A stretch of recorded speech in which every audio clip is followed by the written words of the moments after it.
MTV news Kannada ವಾಹಿನಿಗೆ ಸ್ವಾಗತ. ಶ್ರೀ ಬಸವಲಿಂಗೇಶ್ವರ ಮಹಾಸ್ವಾಮಿಗಳ ಶ್ರೀಧರ ಮುರಡಿ ಹಿರೇಮಠದಲ್ಲಿ ನಡೆಸಿಕೊಂಡು ಬಂದಿರುವ ಶೈಕ್ಷಣಿಕ, ಧಾರ್ಮಿಕ ಹಾಗೂ ಸಾಮಾಜಿಕ ಸೇವಾ ಕಾರ್ಯಗಳು ಮಾದರಿಯಾಗಿದೆ ಅಂತ ಡಾಕ್ಟರ್ ಮಲ್ಲಿಕಾರ್ಜುನ ವಿಶ್ವರಾಧ್ಯ ಶಿವಾಚಾರ್ಯ ಭಗವತ್ಪಾದರು ವಾರಣಾಸಿ ಹೇಳಿದ್ದಾರೆ. ಪಟ್ಟಣದ ಶ್ರೀ ಮಗ್ಗಿ ಬಸವೇಶ್ವರ ದೇವಸ್ಥಾನ ಆವರಣದಲ್ಲಿ ಬುಧವಾರ ನಡೆದ ಶ್ರೀ ಬಸವಲಿಂಗೇಶ್ವರರ 24ನೇ ಪಟ್ಟಾಧಿಕಾರ ಮಹೋತ್ಸವ ಕಾರ್ಯಕ್ರಮಕ್ಕೆ ಚಾಲನೆ ಕೊಟ್ಟು ಮಾತನಾಡಿದರು.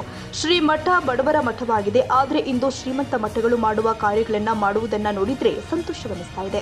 ಶ್ರೀಗಳ ಪಟ್ಟಾಧಿಕಾರ ಮಹೋತ್ಸವ ನೆಪದಲ್ಲಿ ನಡೆಯುವ ಧಾರ್ಮಿಕ ಕಾರ್ಯಕ್ರಮಗಳು ಸಮಾಜಮುಖಿಯಾಗಿದೆ. ಮಠಗಳು ಅಭಿವೃದ್ಧಿಯಾಗಿಲ್ಲ, ಮಠಗಳು ಅಭಿವೃದ್ಧಿಯಾದರೆ ಇಂತಹ ಅನೇಕ ಸಮಾಜಮುಖಿ ಕೆಲಸ ಕಾರ್ಯಗಳನ್ನ ಮಾಡಲು ಸಹಕಾರಿಯಾಗುತ್ತೆ. ಶ್ರೀಗಳು ಪ್ರತಿನಿತ್ಯ ಯೋಗಾಸನ, ಸ್ವತಃ ತಾವೇ ಗೋಶಾಲೆ ನಿರ್ಮಿಸಿ ಲಾಲನೆ, ಪಾಲನೆ, ಪೋಷಣೆ ಮಾಡುವ ಪ್ರಾಣಿ ಪಕ್ಷಿ ಪ್ರಿಯರಾಗಿದ್ದಾರೆ. ಮುಂದಿನ ವರ್ಷ ನಡೆಯುವ ಶ್ರೀಗಳ ರಜತ ಮಹೋತ್ಸವ ಅತ್ಯಂತ ವಿಜೃಂಭಣೆಯಿಂದ ಸಹಸ್ರಾರು ಭಕ್ತರ ಸಮ್ಮುಖದಲ್ಲಿ ನಡೆಯಲಿ. ಶ್ರೀಗಳಿಗೆ ಇನ್ನು ಆರೋಗ್ಯ, ಆಯಸ್ಸು ಭಗವಂತ ಕೊಡ್ಲಿ ಅಂತ ತಿಳಿಸಿದರು. ಕಾರ್ಯಕ್ರಮದ ದಿವ್ಯ ಸಾನ್ನಿಧ್ಯವನ್ನ ವಹಿಸಿ ಗುಳೇದಗುಡ್ಡದ ಅಭಿನವ ಶ್ರೀ ಒಪ್ಪತೇಶ್ವರ ಮಹಾಸ್ವಾಮಿಗಳು, ಡಾಕ್ಟರ್ ಮಹದೇವ ದೇವರು ಹಾಗೂ ಶ್ರೀ ಬಸವಲಿಂಗೇಶ್ವರ ಮಹಾಸ್ವಾಮಿಗಳವರು ಮಾತನಾಡಿದರು. ವಿಶ್ವವಂದಂ ಸದಾ ವಂದೇ ವಿಶ್ವಾರಾಧ್ಯಂ ಜಗದ್ಗುರು. ಕಾಶಿ ಜ್ಞಾನ ಸಿಂಹಾಸನದ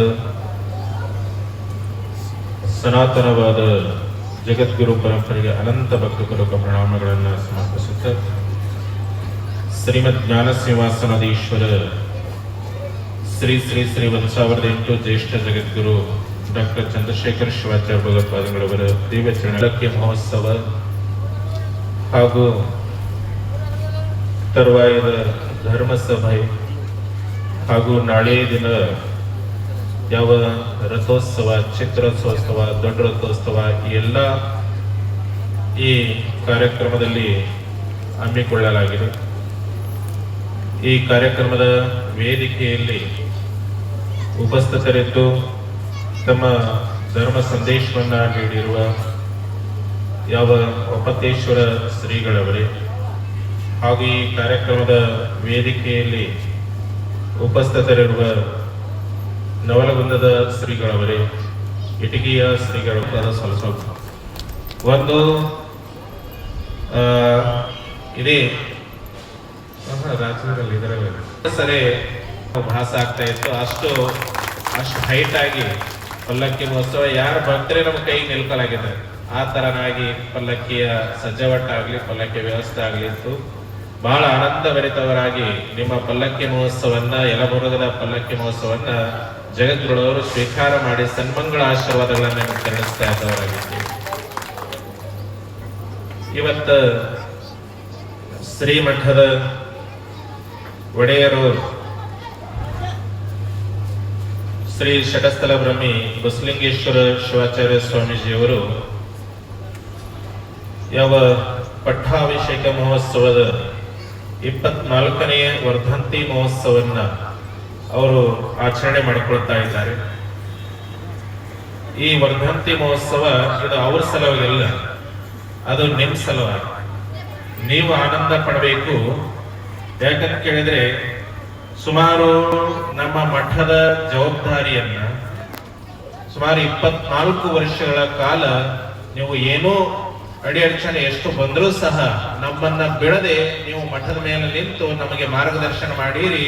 ನಿಮ್ಮ ಈ 24ನೇ ವರ್ಷದ ಮಹೋತ್ಸವಕ್ಕೆ, ನಮ್ಮ ವರ್ಧಂತಿ ಮಹೋತ್ಸವಕ್ಕೆ ನಿಮ್ಮ ಒಂದು ಕೃತಜ್ಞತೆಗಳನ್ನ ಶ್ರೀಗಳವರು ಹೇಳಬೇಕು. ನೀವು ಮುಂದೆ ಅದನ್ನ ಹೆಚ್ಚಿನ ಒಂದು ಕೃತಜ್ಞತೆ ಅಂತ ಹೇಳಿ, ಅಂದ್ರೆ ಹೆಚ್ಚು ನಾವು ಎಲ್ಲರೂ ಧನ್ಯರಿದ್ದೀವಿ. 25ನೇ ವರ್ಷದ ಏನು ರಜತ ಮಹೋತ್ಸವ ನಿಮ್ಮ ಗುರುಗಳು ಅದನ್ನ ನೀವು ಆಚರಣೆ ಮಾಡಬೇಕೆ, ಅವರು ಆಚರಣೆ ಮಾಡ್ಕೊಳ್ಳೋದಲ್ಲ. ಯಾಕಂದ್ರೆ ಸುಮಾರು ಈ ಪಟ್ಟಾಭಿಷೇಕ ಮಹೋತ್ಸವ ಒಂದಿಷ್ಟು ಹಂತಗಳಂತ ಇರ್ತವೆ. 2ನೇ ಹಂತ ಅವಾಗ ಮುಗೀತದೆ.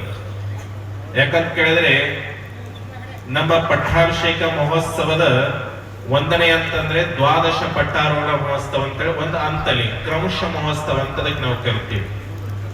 ಆ ಕ್ರಮಶ ಮಹೋತ್ಸವ ಅಥವಾ ಕಂಚನ ಮಹೋತ್ಸವ ಅಂತ ಕರೀತಾರೆ. ಆ ಕಂಚನ ಮಹೋತ್ಸವ ಆದ ನಂತರ ಮುಂದೆ ಬರೋದೇ ರಜತ ಮಹೋತ್ಸವ. ಅಂದ್ರೆ 12 ವರ್ಷದ ನಂತರ ಹೆಂಗ ಕುಂಭ ಮಹಾಕುಂಭಗಳು ಬರ್ತಾವಲ್ಲ, ಹಾಗೆ ಈ ಪಟ್ಟದ ಒಂದು ಕುಂಭ ಅಂತ ಹೇಳಿದ್ರೆ ಅದು 12ನೇ ವರ್ಷಕ್ಕೆ ನಂತರ ದ್ವಾದಶ ಪಟ್ಟಾರೋಹಣ ಮಹೋತ್ಸವ ಮಾಡ್ತೀವಿ. ಆಚರಣೆ ಮಾಡುವಂತ ಒಂದು ರಜತ ಮಹೋತ್ಸವ ಕಾರ್ಯಕ್ರಮ. ಅದು ನಿಮ್ಮೆಲ್ಲರ ಸಂಕಲ್ಪ ಏನದ ಸಂಕಲ್ಪ ಕಡೆ ಬರಲಾಗಿದೆ, ಈ ಕಡೆ ಸ್ಟೇಜ್ ಮೇಲೆ. ಯಾಕಂದ್ರೆ ಗುರುಗಳು ಹೇಳ್ಯಾರ ಅಂತ ನೀವು ಅನಿಸ್ತಾರೆ, ನೀವೇ ಮಾಡಿಯರಿಲ್ಲ. ನೀವೆಲ್ಲರೂ ಆನಂದವಾಗಿ ಆ ಬೆಳ್ಳಿಯ ಒಂದು ತುಲಾಭಾರವನ್ನ ಮಾಡ್ತೀವಿ ಅಂತ ನೀವು ಸಂಕಲ್ಪ ಮಾಡಿ, ಅದಕ್ಕೆ ಆಶೀರ್ವಾದ ನಮ್ದು ಇದೆ. ಆದಷ್ಟು ಬೆಳ್ಳಿ ರೇಟ್ ಬಹಳ ಅದ, ಆದ್ರೂ ಸಹ ಮನೆಗಿಷ್ಟ ಹಾಕಿದ್ರೆ ಏನದೇನು ಕಡಿಮೆ ಆಗಲ್ಲ. ಒಬ್ರು ತೊಳಕೋದ್ರೆ ಬಹಳ, ಎಲ್ಲಾ ಕೈಗಳ ಕಲ್ತೋಪ್ ಅಂದ್ರೆ ಅದೇನು ಬಹಳ ದೊಡ್ಡದ ಅನ್ಸಲ್ಲ. ಯಾಕಂದ್ರೆ ಅಂತ ದೊಡ್ಡ ಮಠದ ಜವಾಬ್ದಾರಿಯನ್ನ ನಿಮ್ಮೆಲ್ಲರ ಒಂದು ಹಿಡ್ಕೊಂಡು ನಿಮ್ಮೆಲ್ಲರಿಗೆ ಮಾರ್ಗದರ್ಶನ ಮಾಡ್ಲಿಕ್ಕೆ ಅವರ ಜೀವನವನ್ನೇ ಮಠಕ್ಕೆ ಸಮರ್ಪಣೆ ಮಾಡ್ಯಾರ. ಈ ಬೆಳ್ಳಿ ಅನ್ನೋದ್ರ ಮುಂದೆ ದೊಡ್ಡದಲ್ಲ.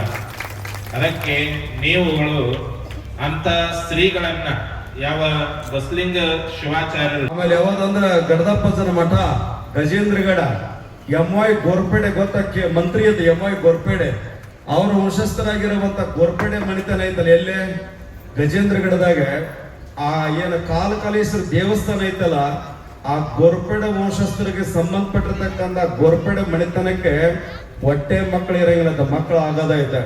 ಎಲ್ಲಾ ದೇವಸ್ಥಾನ ಸುತ್ತ ಹಾಕಿದ್ರು. ಜ್ಯೋತಿಷ್ಗಾರ ಹೇಳ್ತಾನೆ ಹೊಟ್ಟೆ ಮಕ್ಕಳಾಗಲ್ಲ ಅಂದಾಗ ಇನ್ನೇನು ಲಾಸ್ಟ್ ಗಡದಪ್ಪ ಅಜ್ಜನ ಹತ್ರ ಹೋಗೋಣ, ಯಲಬುರ್ಗಿ ಅಜ್ಜನ ಹತ್ರ ಹೋಗೋಣ ಅಂದಾಗ ಅಜ್ಜ ಆಶೀರ್ವಾದ ಮಾಡ್ತಾನೆ.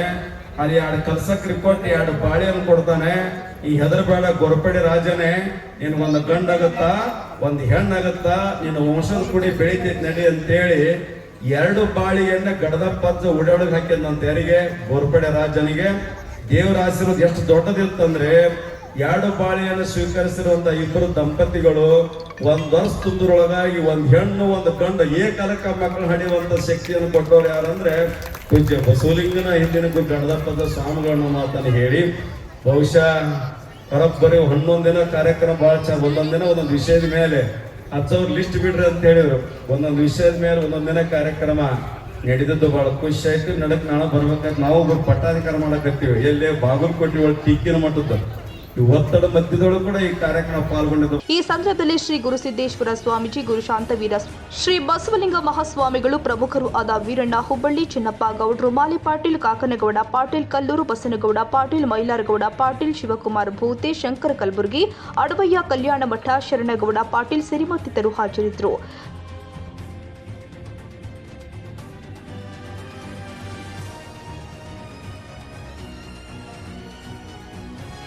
ತಾಜಾ ಸುದ್ದಿಗಾಗಿ ಎಂಟಿವಿ ನ್ಯೂಸ್ 24x7ಗೆ ಸಬ್ಸ್ಕ್ರೈಬ್ ಮಾಡಿ ಮತ್ತು ಬೆಲ್ ಐಕಾನ್ ಅನ್ನು ಒತ್ತಿ. ತಪ್ಪದೇ ಲಿಂಕ್ ಶೇರ್ ಮಾಡಿ.